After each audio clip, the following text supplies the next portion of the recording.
It's time now for Coach's Corner with Heck and King here on BroadcastSport.net. If you or somebody you know has a business to promote and want to be a sponsor, just email John at BroadcastSport.net to inquire for pricing. Make sure you also follow us on Facebook, Twitter, Instagram, and YouTube. You can find us on all those platforms at IND Coach's Corner. All of the archive shows can also be found at Linktree.com. We're on Apple, Spotify, Amazon, and always here on BroadcastSport.net. Let's get to tonight's episode of Coach's Corner with Heck and King here on BroadcastSport.net.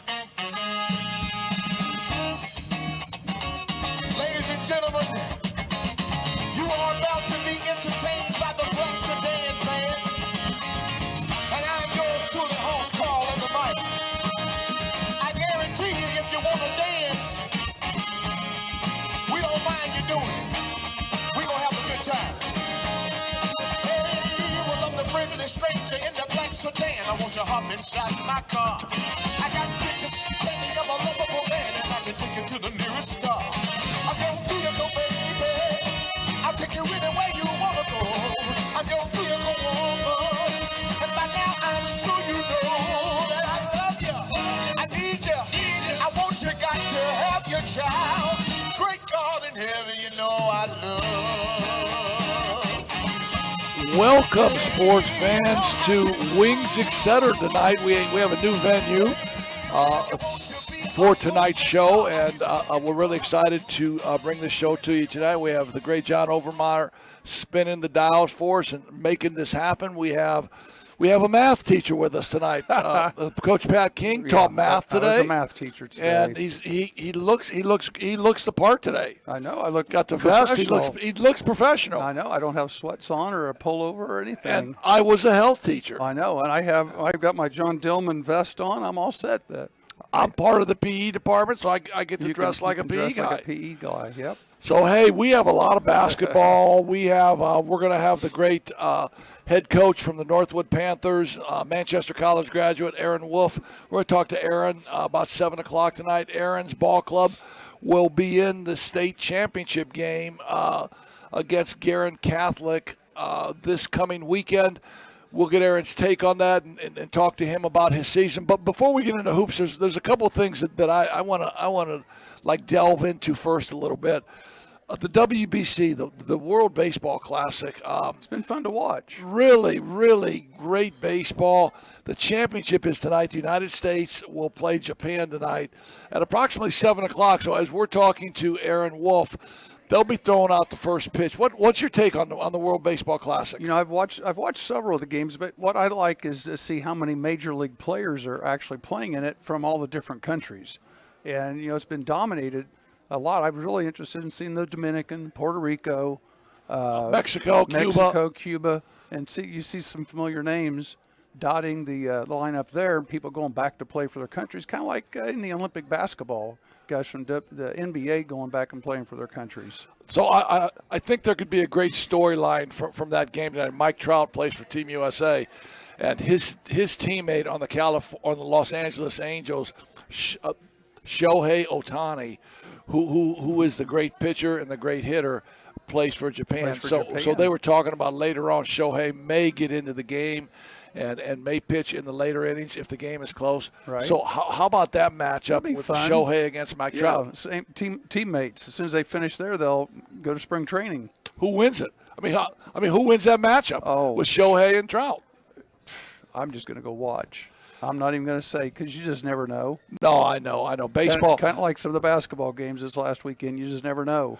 Well, and baseball is a game of failure because and I'm looking at all the great Clay Colonial gear up here, and it brings me back to the great Jim Reinbold, who was just a wonderful high school baseball coach for many years. And when I say baseball is a game of failure, if you hit 10 times, statistics tell you that if you're successful 3 out of 10 and you're a 300 hitter, you're going to make a lot of money, right? Yeah, you're right. You're exactly right.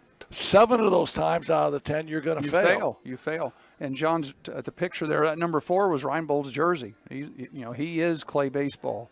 That's for sure. Now Joel's running everything, but I'm sure he donated that jersey here to He did. to have that. So that's a Reinbold story there. That's a good gesture on their part. Well, and I hate to say this, but we brought it up, so we might as well say it.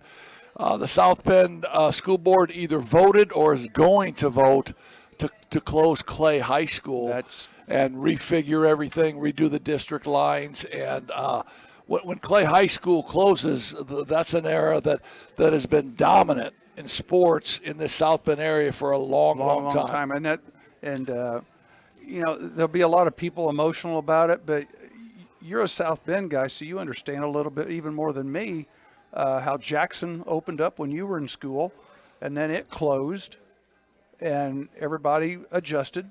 Well, before that, Central was here forever. South Bend Central. And it was like almost unpatriotic. They closed Central, for heaven's sakes, and created South Bend LaSalle.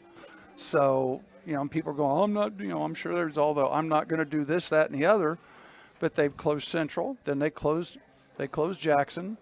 Then they closed LaSalle in 2000 or 01 and repurposed it as a middle school. So at one time they had 6 schools here in South Bend, plus the private schools.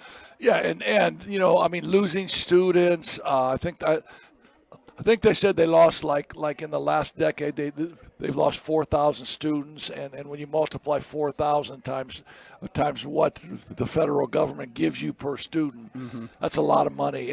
So I feel bad that they had to make that decision, but I know a decision was imminent. Then they supposedly the numbers show 3 of the high schools are under 60%. I think Adams is like at 102 or 103%. Yeah, there's a waiting list to get into Adams if you want to go there. And the thing is, and everybody can have their opinions on that, but, I was here when they went to open enrollment in 01, 02 when they started that Plan Z, where there were no more boundaries. And they created each school with a magnet, and I was part of the decision making at Adams. Which one of these do you want to be? Do you want to be an IB school? Do you want to be a fine arts school? And I told them, I said, from everything I know about it, we want to do the International Baccalaureate. If we can get that, get it. And that's one of the things that they did. And I was one of the people that kind of pushed that and promoted it, not knowing much about it. But Adams became the IB school, and now it's the place to be here in 2023. Well, so there's going to be a lot of discussion. There's going to be a lot of comments. There might be some negativity with all of this, but at the end of the day, I don't think that the South Bend School Corporation is built to have 4 high schools anymore. Not anymore. Take these 3 high schools, take Adams, take Riley, take Washington, and make them the best that you can be.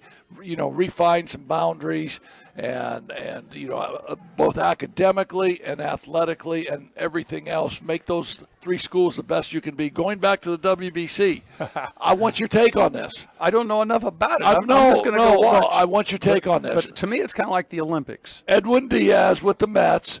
He's playing for I believe the Dominican Republic. They win. He jumps up. He celebrates. He tears his patellar tendon. He's done. Right. He's done for the year. He just signed a $1,000 million contract. He won't throw a pitch for the Mets. Jose Altuve, the second baseman for the Houston Astros, he breaks his thumb in one of the games. He's out for a long time. So what is your take on these injuries now? And should these Major League Baseball players who won't play, should they be paid by their Major League teams? Ooh, that's a challenge, and they will be paid because of an insurance policy. You got to pay them through the insurance, but you go back to that. That's one of the reasons they didn't want the pros playing in the Olympics in basketball. That's one of the reasons they don't want the pros playing in the Olympics in baseball, is because of that threat of getting hurt. Yeah, and it literally is 2 weeks from when their season starts. But if you ask the players involved, and the players involved say 100% we want to play in this, because it's not like we're playing for the Mets. It's not like we're playing for the Cubs. We're representing our country. And to go back to a couple shows that we had previously, we talked about the All-Star games here in the United States, how big of a joke the Pro Bowl is in football. And now they've gone to flag football. How ugly the NBA All-Star game was, when one of the coaches even said it was one of the worst games he's ever been involved in. But we said the baseball game was still good because the good players played. So now, the game meant something. And the game meant something. It meant home field advantage in the World Series. And obviously this World Baseball Championship means something to these guys. They're going back and playing for their country. So I think it's just one you're going to have to chalk it up, and they're just going to have to bite the bullet and let the insurance pay let them. insurance pay it, and then when they get healthy, they play. And just say, and chalk it up to bad luck. All right. I think so. Okay, let's chalk this up to something. Tony Mitchell, cornerback for the Alabama football team, gets pulled over, 141 miles an hour he's driving. He's got weed in the car. He's got a gun in the car. He smells from weed. He's got another person in the car. They pull him over. Here's what Nick Saban says. Nick Saban says that he will be suspended from the team and all team activities until we gather more information about the situation and what his legal circumstances are. But here's what he goes on to say, which then will make headlines. Will make headlines, and I agree with Nick Saban. Everybody's got an opportunity to make choices and decisions. There's no such thing in being in the wrong place at the wrong time. You have to be responsible for who you're with and who you're around and what you do and who you associate yourself with and the situation that you put yourself in. It is what it is, but there is cause and there is effect when you make choices and decisions that put you in bad situations. So let me ask you this, Mr. Math Teacher. Okay. Is that a personal slam against the athletic department, the athletic director, the powers to be at the University of Alabama, who let Brandon Miller, the great basketball player, continue to play, even though he brought the weapon to a fight in which a 23-year-old young lady was shot and killed by an ex-Alabama basketball player? It is much more severe, isn't it? It's exactly opposite of what the basketball team did and what the athletic director supported. You can go a bunch of directions you can have. Think how many I know personally. When my basketball teams, my rules were more strict than the school's rules were, where a kid was more. I would discipline them for something that they could get away with if they were not an athlete, and that's one of the things I told the kids. I said, "Look, you're an athlete. If you get in trouble, if there's 100 kids at a party, and it gets busted, whose name goes on the front page of the paper? The athletes." Yeah, no, without question. So here we are. The situation we have here is you have two different athletes. You have an athlete on the basketball team. You have an athlete on the football team. Both of them have done something wrong, and you've got two different severities of punishment. Yeah, I mean, my hats are off to Nick Saban. Now, a lot of people have different feelings about Nick Saban. He's the czar. He's this and that for college football, and well, he should be. He's been so successful in everything he's done, and to me, that is a direct, pointed statement to both the administration at Alabama, the legal team of Brandon Miller, and everybody involved with that scenario. And Nick Saban says, you shouldn't be there. Right. And that's your responsibility, and we are going to suspend you. What do you got on that, John? Talk to me on that. I agree with you. You violate the law. Speeding, obviously possession of drugs, even though it's marijuana and a gun, you need to be gone. Right. And that's or at least suspended. Until we get more information. Until the legal process play out. He's got the legal process, but he got caught red-handed. You shouldn't be involved in any activities like that. And I think, and it was interesting when Alabama was practicing for their first-round game in the NCAA tournament. You saw the young man that was having the problem. He was escorted out by armed security people. He has armed security around him even right now, and he will this coming week as well. Right, and I think Nick Saban's right. You know what? Yeah. And I don't. And you bring up a good point, Heck, about the fact two different incidents but two different forms of punishment. Where's the university in this, saying this is standard for all athletes? Doesn't matter football, basketball, lacrosse, or golf. And it's not there. The bigger picture is Saban putting himself in a position that he's more powerful? Is he calling the shots? Well, he thinks he is because he's bringing millions of dollars we're in. thinking, okay, money talks. Is his football program more important than the rest of the athletic program, Well- because he's now making comments and decisions and standing in judgment of somebody else within the program. So and in this particular case, he is right, but I understand the point that that we should be unified as an athletic department at whatever school you're at. But here's the next question. Will Nick Saban be fined? Will he be asked to retract his statement? Will there be some fallout for him from the university? That remains to be seen. But I don't think anything's going to happen to St. Nick, because I think St. Nick runs the runs the place there. And in this particular case, he is exactly right. And I think the athletic department's put themselves in a very peculiar situation, that's for sure. But and you did the same thing when you were at Anderson. But when I was telling my kids, one of our general rules, I had a 5-minute rule for my kids. When they were out and about, I was telling the ball players, I said, look, you've got a 5-minute rule. If you go to somebody's house and there's a party, you decide whether it's a good idea that you're there or not. Obviously, between the lines, I'm talking about, if there's beer, if there's alcohol, if there's weed, whatever, something that's going to get you in trouble for whatever reason, at whatever level. You've got 5 minutes to decide whether, just like Saban said, there's no such thing as being in the wrong place at the wrong time. You made a decision to stay. You made a decision, I got to go. This isn't the right place for me. Yeah, I think that, and everything. I mean, everything. Comes downhill. Everything.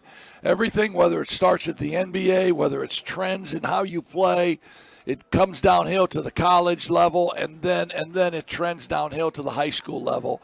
And so all of those examples for young kids are just that. I mean, they're teaching examples, and I would think that the high school coaches would use those scenarios to teach high school kids. And high school kids know the difference between right and wrong. They just need to have those enforced a little bit more. Got another comment for you. I love this one.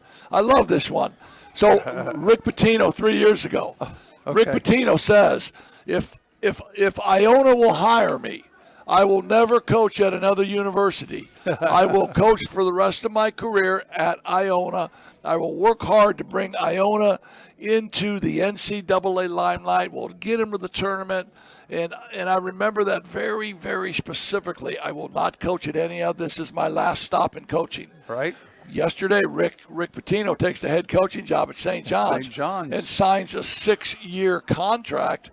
So the problem with and those statements, they sound great at the time. Yes, they do. Hire me, I'll never leave. Blah blah blah.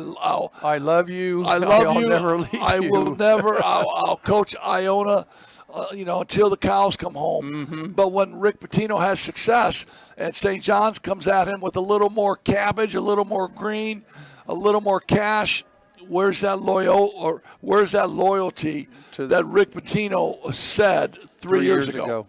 I know, and I saw a quote today. You people have a chance to see it. It said, "I earned this." Well, no, I agree. I earned this. I don't disagree with that. Then don't come on board taking that job, making a statement that you made. Did you say that at Mishawaka? I'm never leaving? No, I came to Mishawaka, and I thank Mishawaka for bringing me back home and giving me the opportunity to A, be with my brother who was battling colon cancer, and to B, hang with my mom who was 93 years old, and I wanted to be here for both of them and our families. And I never said I'll be here for the rest of my coaching days. I probably believed that, right? But I never said that. And it's what you say and how you verbalize that and how you go overboard. But then when you become successful and then someone's coming after you, is that in the back of your mind where you say, no, man, this is what I said. Hey, thanks, St. John's. The money's great, blah, blah, blah. I can buy another restaurant like I had in New York, like when I was messing with the waitresses in New York and stuff like that. Buy a couple more horses down Lexington. Yeah. So, that just kind of soured me a little bit. But it's not only Rick Pitino. Oh. No, it's all of them. It's all of them. And so the next time they say the right things. So the next time you take your next job, okay? Yes. And there's a lot of jobs open now. Southport just opened up. I saw that. Yeah. Perry Meridian opened up. Elkhart's been open. Right. So Never New say Prairie's never, open. right? Never say never. I know. New Albany, Floyd. Yeah. Yeah. Oh no, I forgot about Jimmy. I can go back down the river I and forgot live down there about by Churchill Jimmy, Downs. man. Go down by Churchill Downs. Hey, this is my last job. It would have, if I win, I'm guaranteed the conversation home says, "You're going by yourself. I'm not going." Well, I might come with you if that's the case. I might come with you and be your assistant, to be honest with you, if that's the case. So Farley Dickinson's, and we'll talk about Farley Dickinson here in a minute. Tobin Anderson, he was a lifelong 5-star guy. I remember him working Station 15 and just a great young coach, young player at 5-star. He bounces around at some Division II, some Division III jobs. He's at Farley Dickinson for a couple of years, gets those guys playing their brains out, and now he is going to take the job at Daytona. I would say this to Tobin. Hey, Tobin, don't say this is the last job you're ever going to take, man. Well, and we keep talking. Cooley just left Providence, and he's just jumping across town to Georgetown. He's staying in the same conference. Yeah, and he's been at Providence for a long time, and he's been really successful. Really well, and he's staying within the conference. Well, and we've got a guy here locally here that might be heading for Tampa. Yeah, he did take that South Florida job. I'm ecstatic for Mike Bray. It's a great job for him. I think it's a great deal for him. His family is down near the Tampa area. And obviously, he still wants to coach. I think so. He still wants to coach. He ran the race, and the race ran out here at Notre Dame. Sure it did. And I knew that because I was at Anderson for 18 years, and this is what I felt like. I felt like that Anderson needed a new voice. Not that my voice was bad, or not that the things that I was saying wasn't right, but just a new way or a new person to deliver maybe the same things, the same message. And really, that's kind of what Notre Dame needs. But it's interesting to me that Notre Dame has not made any move not yet in the coaching search, which brings me to, were they waiting? Are they to waiting see for somebody to get beat? If Penn State got beat, and Penn State did get beat, will Micah Shrewsbury be their guy? And will they pony up? Will they pony up the money that they need to get Micah Shrewsbury? Right. Because it's not that they don't have the money. Right. They can go and are they willing to? Well, no, they call Vatican City anytime they need to. They send me a check. The buyouts they have for some of the football coaches are higher than what they're going to pay him. No, I know. I mean, Charlie Wise is making more than what Shrewsbury will make. Well, Charlie's still getting paid. Exactly, that's what I'm saying. I mean, not only from Notre Dame, but Kansas. Oh yeah, he's doing just fine. And he's double. He's doing. He's probably getting some residuals from the Patriots. I love Charlie, man. I mean, for Charlie to be able to set that whole thing up, pretty shrewd on his part. Good for Charlie, right? Yes, exactly. I mean, me and good you. for him. We're not shrewd like that. We can't do that. No, we just coach. You know, one of the things I've been looking at here recently in my retirement is getting involved with this cryptocurrency. I don't know if that's a good idea or not, but I've been doing a little research. I will bless you, my son, if you do that. I'm just saying. I will bless you, my my son. That shows you how bored I am. Yeah. John, why don't you hit us with a couple questions before we try to find a coach? Okay. A basketball question here. Your thoughts on Willis Reed, passed away at the age of 80 today? That was just today, wasn't it? It was. He passed away earlier this afternoon, and we had lots of memories. Huh? Yeah. So your thoughts about Willis Reed, one of the great basketball players of our time? Well, so it always takes me back. Back in the day. Willis Reed, Bill Russell, Will Chamberlain. Oh boy. And I mean, all those guys, Jerry West. And Willis Reed was a star because remember the time that Willis Reed was banged up so bad. And he couldn't even walk, but he makes his appearance. He like had a pulled calf muscle or something, or I think it was torn. I mean, he could hardly walk. And he doesn't say he just plays. Plays his guts out because he wanted to play for his teammates. I thought Willis Reed and John Havlicek and all those guys, Walt Frazier. Those games of the late 60s, those were fun. Earl the Pearl Monroe, Dave DeBuscher. Walt Frazier, DeBuscher.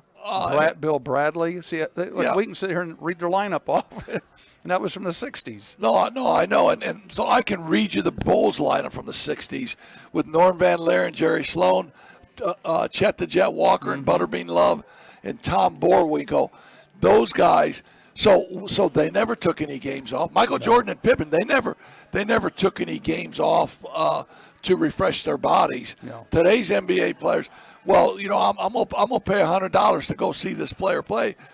Well, I mean, he's not playing He's tonight. not playing. Coach's decision. Yeah, no, he's got a health Right. day. Mm-hmm. But Willis Reed and those guys, they never had. I mean, they just I played. still remember the pictures when you'd see the Celtics, all those Sam Jones, those guys, they'd have both hamstrings tied up. They'd have taped up ankles, scars underneath their eyes, nose crooked. Yeah, no, They still played. They played because they loved the game, and they played because they didn't want to let their teammates down. That's just what you did. John, what else you got?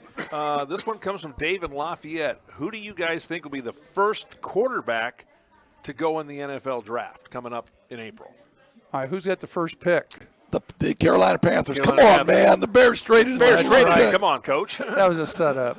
We got to get somebody else on the sports show. We may have to. Yeah, I think Come we may have to put out a job offer. That was Yes. that was a setup. I did that on purpose. We're kidding. We love you. We want you here. In spite of that, right? But anyway, give me your answer. I think they're going to pick quarterback from Ohio State. Yeah, C.J. Stroud. Mm-hmm. I don't know. I mean, C.J. Stroud has the other intangibles maybe that Bryce Young doesn't, and that's the measurables, the size. Right. And he's what 6'2", 6'3", and Bryce Young is 5'10" and a half. Mm-hmm. But I mean, from what all the football pundits say, that Bryce Young just can thread the needle and he just throws the ball so well. I think that they're going to take Bryce Young. They made the big trade. They're all in. They gave up a lot. They gave up a lot to the Bears. They gave up DJ Moore, and I'm going with Bryce Young. So we have a couple of minutes here before we get to a couple of questions, and before I get Aaron Wolfe online. Purdue against Farley Dickinson. I mean, give me some guys. The last thing we talked about on Thursday, we said, can they screw this up? They can't screw this up. And I think Scott said, they might. And they did. Well, so you All right, can't. how can you my biggest question is, where's the bench? And they had guys with minutes with no production. Well, so not even the bench. Where's the player that's going to say, "Give me the ball"? Yeah. Okay, give me the ball. If you're going to sag off me, I'm going to shoot the three with conviction. Late in that game, it looked to me like they were afraid to even Nobody pull the wanted to trigger. shoot it. And that's where I love Matt Painter. Matt Painter played at Delta High School when I was coaching at Wapahani, and I love Matt. Matt made a comment. He said, "Man, we have great kids. We're never in trouble. We represent the university in the highest fashion, and I think that's great. But how about a 1 beating a 16 seed in the NCAA tournament? It's going to go down. That's going to be the one, because that 16 seed, they said wasn't even the only reason they were in the tournament. They were second in their conference tournament. The team that won the tournament, I'm drawing a blank on who was Merrimack. Merrimack has just moved up from Division II. They're not even eligible to play, so they took the runner-up. All they had to do was get to the finals. They were in. So they weren't even a 16. They were a 17 or an 18. And so here's what I say: numbers, nonetheless. I think Purdue needs some edgy players. I don't think they have edgy players, and and by that, I mean players that may go against what the coach wants to do sometimes, that may play some one-on-one a little bit more than the coach wants. The coach wants 8 passes. Hey, I get a rip drive, I'm going to take it, and if the coach hollers at me, I can handle that. That was Jordan Ivey last year. Yeah, and I don't think you can have a team full of edgy players, because I think those guys are tough to manage. You have to control them a little bit more. But I think every team needs a couple of those great athletic, edgy players, and I just didn't see any of those on Purdue's roster this year. Now early in the season, Braden Smith, nobody knew about him. Had his way a little bit. Scouting reports caught up with him, didn't they? I mean, Fletcher Lawyer shot the ball well early in the season, and what Purdue found out late here is that he needed time to get the shot off. He's too slow with it. And when you ran him off the line, closed out hard to him, he had a really difficult time getting the shot off. But I say, if Eric Musselman is coaching at Purdue, now I don't want to see Eric Musselman's bare chest. No, okay, I don't want to see him taking his shirt off. But if he's recruiting some of those athletes, is it going to be different? Now I don't say that because I want Matt Painter fired. I don't want Matt Painter fired because I like him. He's a wonderful human being. I just want Purdue to get a couple of athletes that can just go and the terminology I always use is have an edge to them. Yes. Have an edge to them, and they're not always the guys. When I was coaching at Illinois State University, Bob Donewald was the head coach. We had a player from Lawrence North named Jeff Harris who was a great shooter. And Donewald had a rule. When we're running zone offense, the ball had to go inside. The inside had to touch it before a perimeter guy could take a shot. Had to get one paint touch. Had to get a paint touch. And every time the ball would come to Jeff Harris with no paint touches, and if he was open, Jeff Harris would let it fly. And Coach Donewald would say, Jeff, give me 3 laps around the court. Jeff would run his 3 laps around the court, get back in. And if it happened again, if he was open, no paint touches, he'd let it fly. After practice, I said, Jeff, why don't you just listen to Coach? He said, heck. He said, I love to shoot. That's what I do. If I got to run 3 laps to knock down a J, 3 laps ain't nothing to me. And he played with edge. Right. He had an edge to himself. Yeah. But I'm not in the day-to-day working of that program, so maybe I shouldn't say that. But from an outsider looking in, that's what I say. Hey, you guys, talk some things out here. Let me. You go ahead and do that, John. Let me ask you this. Yes. While he's getting his phone set, here's a question I can ask the viewers too. Is this an indictment of the homegrown recruits that Painter has recruited? Because you look at the Purdue roster, compare it to the Indiana roster. Purdue's roster is dominated with homegrown Indiana high school players. Well, and I kind of agree with that because remember when we were at the state finals a year ago for the high school, guess who was sitting there in the seats in the first couple of rows? That's there? right. Matt Painter. He was looking at a lot of different guys. Yeah. And I know we have a lot of talent in this state, but you know what? You need to kind of broaden a little bit. I think if you're Matt Painter, and as Heck said, well, and I think you got to find some edge guys. Jump to IU. Where's Hood Schifino from? Pennsylvania, yeah. They've broadened themselves a little bit. They're not recruiting just Indiana. So we can't talk about IU yet because if we talk about IU, I'm gonna ask both of you guys this question: how does Miller Kopp get 26 minutes on that floor in that game, and IU expect to compete, and Miller Kopp expected to get on the offensive glass, get some tip dunks? That's a question for when we get done talking. Hey there. Coach's Corner currently is brought to you by ourselves, meaning we have no sponsors. So if you would like to become a sponsor, email john@broadcastsport.net, or you can DM us on all of our social medias, Twitter, Facebook, Instagram, and YouTube at IND Coach's Corner to learn how to become a sponsor. To find all of our archive shows, you can go to linktree.com/IND Coach's Corner, or you can go back to the beginning of the video and scan the QR code. That'll take you right to our link tree. The great Aaron Wolfe, a Manchester College graduate. I love it. I'm also a Manchester College graduate. Coach, how you doing, man? Man, some things are really good right now. It's busy, but it's a really good busy. Yeah, we are so. Pat and I are so proud of you and your program in Northwood.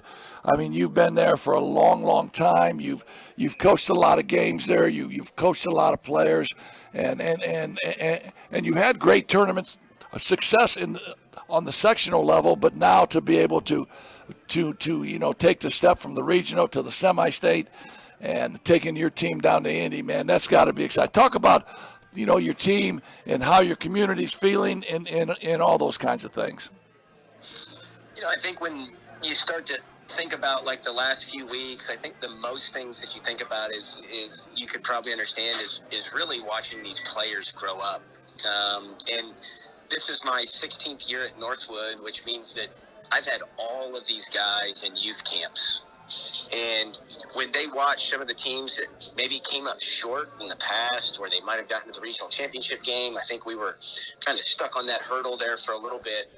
And then, to watch them at the regional championship win and celebrate with their families, to watch them at the semi-state. And I tell you what, it was one of those things even at Northside Gym. And South Bend, Washington and Northwood was great too. But when you get into Northside Gym and the gyms get bigger, that was just such an electric atmosphere. Just could not be, I don't know, you can't express enough gratitude to your community for coming out. And it felt like, which we say throwback Indiana high school basketball is the stories that you hear when you put 6,000 people in a high school gym and somebody makes a shot and the place explodes. So it's just been a lot of fun to watch these guys celebrate. And then, every team you want them to be able to like celebrate and sometimes see the fruits of their labor when they work really, really hard in the off season. So this is one of those, watching these guys is, we've had some hard workers, but none harder than what these guys have done. When you talk about your team and you look at the numbers, and the number that sticks out to me, of course, I played against a Northwood. I've watched your teams play. Pat King and I did your game against Mishawaka this year. But number one, the length of your team, and then the fact that you only give up 35 points a game on the defensive end, that's unheard of.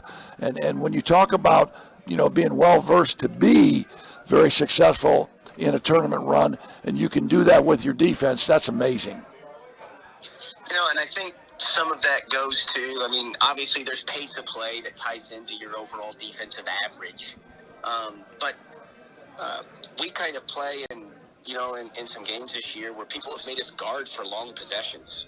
And so when they made us guard for long possessions, it probably ended up working out in our favor, is because our guys had to make a decision kind of that they were just going to have to sit down and guard. It might be 6 or 7 possessions of 1 minute in a game. And so the pace of play, I would say in a 32-minute game this year, there were some games where I bet you we guarded 24 to 25 minutes in that game, if not maybe a little bit more. And so our guys started to get better on that end. And, you can't really teach length. And so when you have length on the back end of your defense, I think that's kind of a testament of what we've got. Is Tyler Rosh is a sophomore, and he kind of anchors the rim for us.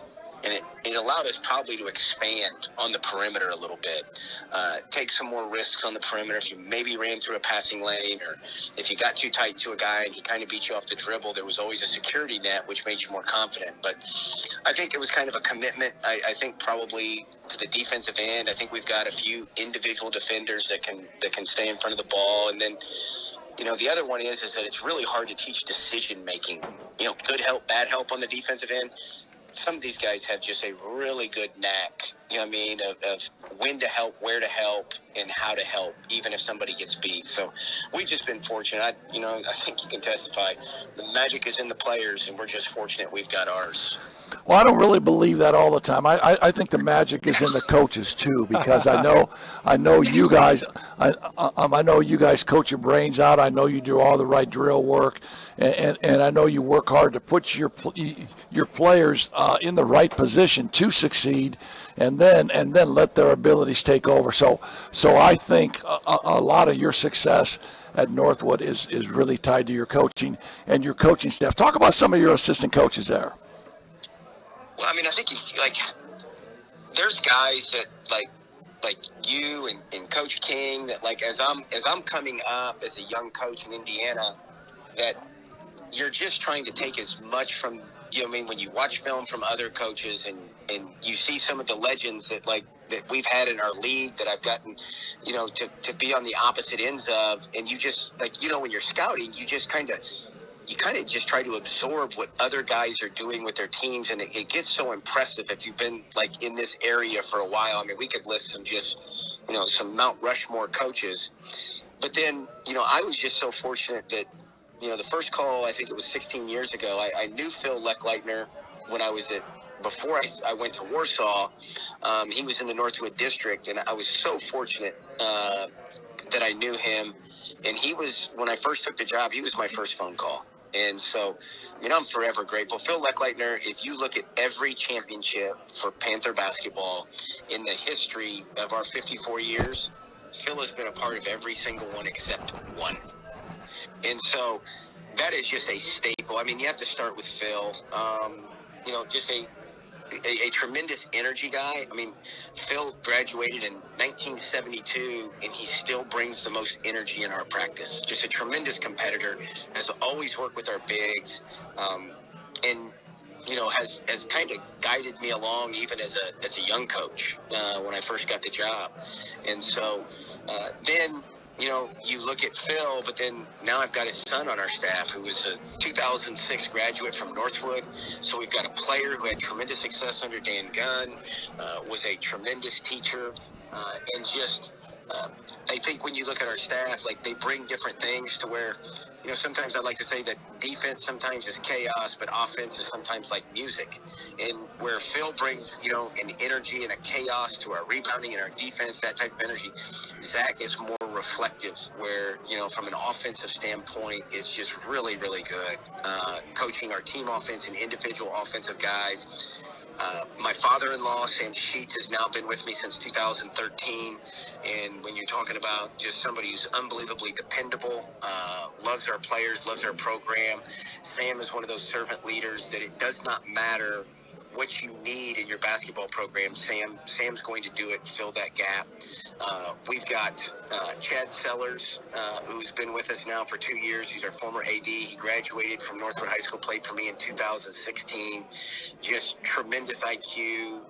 Is one of those guys that can connect us to the players more so. It seems weird, but like now I'm an older coach. When I used to be that guy. And so Chad does that, as well as Matt Landis, who was coached with our 8th grade. Both of those guys help us, with the guards in practice. And then we've got Jekiah Quam and Spencer Call. Both of those guys kind of head up our freshmen. Spencer's the head freshman coach, and he was 2013 graduate. And then Jekiah, he is a 2012 graduate, and both of those guys played for me. And Jekiah, his children are our godchildren. And so kind of a special relationship there. But, we're just fortunate to have all of these guys who want to be a part. And I would be remiss to say that none of them would be able to do this without their wives. And so we just have a great collection of wives, too. That is a great comment, being that your father-in-law is on the staff. All right, man. And I hope your father-in-law is listening here today. You're a smart man. That is a fair Coach Hack. Make sure that I get that in there. Yes. Yeah, you did well on that, Aaron. Good job. Hey, one of the things I was going to mention, I can still remember when, 2009, 2010, it was summertime. You and I were down at Carmel for the tournament during the summertime. We were sitting there in the gym at Carmel in between games, and we were sitting there picking each other's brain, you being a young coach and me being the old timer. And we were just talking about, how to do things. And none of it had anything to do with X's and O's, as I can recall. It was all about just the things that you just talked about, developing a program, getting it established, player relationships, relationships with your parent or your coaches. The one thing that I remember we talked about was getting those former players part of your staff and get that next generation of people in there to help with your program. And I think that's been something that's been very important for you guys. I think probably Coach Rose, I'm going to start with the first part is I was probably and still am one of those guys that probably just asks too many questions. You know what I mean? Like if I'm talking to, you guys, I'm always trying to figure out what you guys did differently than what we're doing. And I would say that probably the difference between, experience and wisdom is learning. And is I think that sometimes you can fail, but as long as we're trying to learn, and I couldn't be more blessed with some of the guys that have been in my life that have been willing to talk to me, you know what I mean, and help me learn along the way. And you guys are two examples of that Coach Eklinski would sit down with me for 15 minutes before the game, or you would sit with me at Carmel and talk to me about things where a lot of them really weren't X's and O's. It was just more about, how are you guys going about maintaining a basketball program? And I remember you talking about that, and it was important in Warsaw. Like, if you looked at Coach Rhodes, I think, I was one of the outsiders, but those guys knew what the expectations were going to be at the varsity level. And when you get players that have played for you, that have been at Northwood now, those guys can say, hey, listen, this is probably not how we do things, or this is how we do things. Right or wrong, it kind of gives you more of a culture as you can start to build that down into your program. And we've been fortunate. I've got an 8th grade coach who played for me in Derek Yoder. He was our 2012 point guard. And so those guys just have a tremendous IQ of what we do. And I think when you see that, you get some consistency. But I appreciate that, Pat, because you were right. So, Guerin Catholic, man, a good basketball team. They have the 35th toughest schedule in the state of Indiana. Play a lot of good teams in central Indiana. Talk about Guerin Catholic a little bit. I think you nailed it.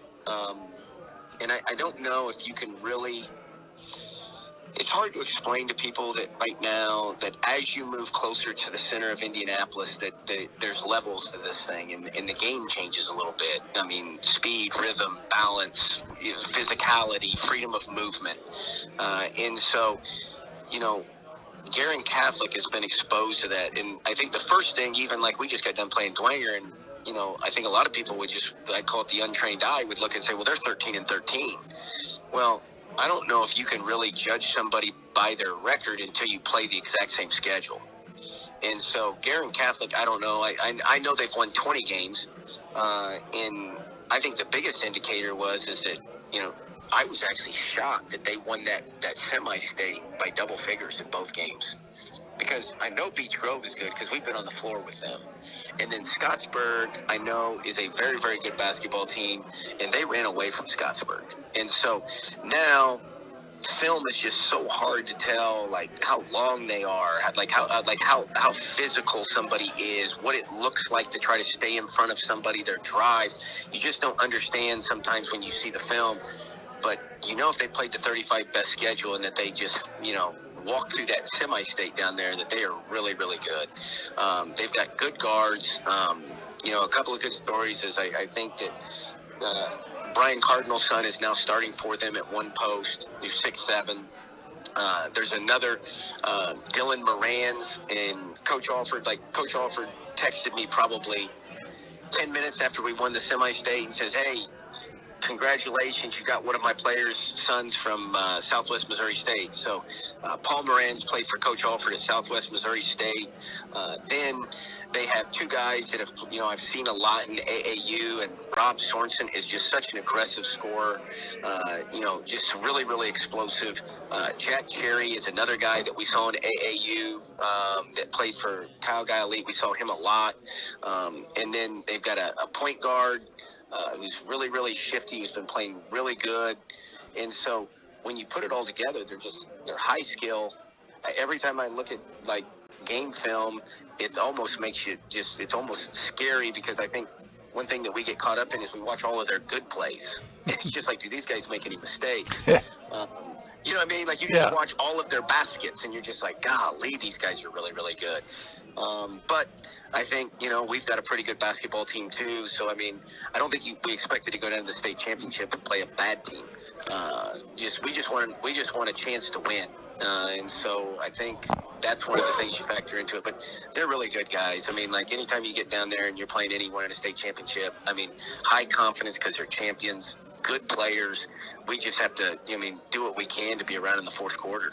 Theoretically, those championship games are always set up for both teams to play their best game of the season and to slug it out. I know if I'm coaching Northwood, I'm really happy that the Reich boys are on my team, and I'm happy that Cade Brenner is scoring for me. He's an Indiana all-star, and then your son running the point, right? I mean, that's got to be so great for you, getting to hang with him every day, right? Oh yeah, I mean, like, when you look at like the players that we have. You know, we've got some guys who put some time in the gym, but like sometimes there's things like you really can't teach. You know what I mean? Like you can drill stuff, and you can drill footwork, and you can drill, but like when it comes down to time and space and kids making decisions at a really, really high clip in a fast-paced game, that's really hard to teach. You can rep it, but then our game isn't one where like you play for 7 seconds and you stop. Our game is one like, you know what I mean, like is more like you are making thousands of decisions in a game, you know, when to help, where to help, are you offense, defensive, rebounding, and we just have one of those groups that, like, we've got some talent. As you said, we've got some length. I mean, Tyler Rosh is 6'8", but he's long. Ian Rosh is 6'6", but he moves really, really well. Cade Brenner's time and space. He's 6'3". I think he's 190 pounds. I mean, these are kind of generational kids. Like, I don't know if we'll coach a combination of those type of kids again on the same team. You know, Brock Bontrager's been terrific. J.J. Payne has been terrific. And then, you know, like if you just think about Ethan Wolfe, I mean, he's been around the game for so long. He understands locker rooms and he understands mismatches and those type of things that just when you put them all together, you just don't know how they're going to fit. But they have really fit really well together and played some really good basketball of late. Hey, thanks for taking some time out of your busy schedule. I know you're hustling to watch film, to break film down and to get things ready. I know everybody wants a piece of you during this time, but Pat and I both have had great relationships with you, and you run the program the way it's supposed to be run, and we'll be thinking about you and hoping you take care of business and represent us well down in Indy, man. Good luck to you. Hey, and guys, thanks again for everything you're still doing for Indiana high school basketball. I just want you to know there's a lot of us out there that really, really appreciate you promoting our sport. We think it's the best thing going in all 50 states, and you guys have been pillars and definitely role models and leaders for me. So thanks, guys. Keep it up. Look forward to seeing you again. All right, thanks, Coach. Okay, I'll be down there Saturday. I'll wave at you. All right, we'll see you then. All right, thanks. So listen. We were called legends during that interview. At the end, we were called pillars. So how do we take it when our boss calls us two slaps? I'm surprised you hung up. I thought I was going to give him some more questions, give him a chance to give Pillars. some more. I know. We're pillars. We're pillars. We are. John, we ain't slaps. You're still slaps in my opinion. All right, I can dig but I that. still love you. I can dig that. But no, going back, Patrick, how does Miller Kopp get 26 minutes in that game? There was no one else to put in. Well, no. Where's Geronimo? Geronimo last year was a spark. Was 6'7". I put that on the assistant coaches. The assistant coaches have got they've had to have something where they've got to be in a position. Hey, coach, we got to shake this up. We're not getting anything out of so and so. Well, no, I mean, there's no weak side rebounding, and it was obvious. It was obvious that Miami had the better athletes. They had athletes. And the one play that really, if you think about it, early in the second half, IU had taken the lead, and they'd taken a small lead, and there was a loose ball of some sort, and Miller Kopp got it in the open court and came down, and it was took a 90-foot three. It was a start of there was a little bit of a 3-on-1, two guys trailing on the wings. They weren't there yet, and he pulls up, and it was a pro three from that left wing, and got rimmed, but he missed. Miami gets the rebound. They go the other end and score. It ended up being, that's a turning point. That was a turning point. And from there, and you think about it, from there, it just kind of took the wind out of the sails. Now, yes, if he makes that shot, wow, everything's great. Now the lead's maybe 4 or 5 instead of 1 or 2, and IU's in great shape. But yeah, that's one of the things. Was he willing to be that edge player that we're talking about? I don't know, because later in the game, I don't think he made it. I don't think he tried to make a play after that. Well, I just don't think that he's athletic, and I'm not trying to bury him. He's a stand and shoot. I'm not trying to bury him. I'm not trying to bury anybody, because I think Mike Woodson is slowly trying to change that culture. But again, they got to go out and get some players now. They got to retool this roster, because they got a first team All-American in Jackson Davis. They got Race Thompson, who they got to replace. They got to, Kopp is leaving. He's leaving. Now, here's what I'm going to throw at you. I saw a mock draft they had Hood Schifino going higher in the draft. They had him like the 9th or 10th pick in the draft ahead of Trace Jackson Davis, who was like the 20 or 23rd pick in the first round. Yeah, and he's had a couple games, 35 against Purdue. Is he ready to go to the NBA? Absolutely not. He's not ready, but they're talking about him being a first rounder. So, really disappointed in our two participants from Indiana getting to round 2. Let's talk about some high school semi-states. You got all the info, man. Before you even mention that, how about IU's women last night? They mentioned Miami of Florida is kryptonite right now for IU. That's pretty good. There's 2 number 1 seeds already gone in the women with Stanford and IU. So the women's bracket is just as beat up as the men's bracket. Speaking about brackets, I don't even have a bracket anymore, man. The upsets in the NCAA tournament are just so many of them. And normally when you get to the Sweet 16, whether it's high school, I remember when we were growing up, you have the high schools, poll, and how many you could get.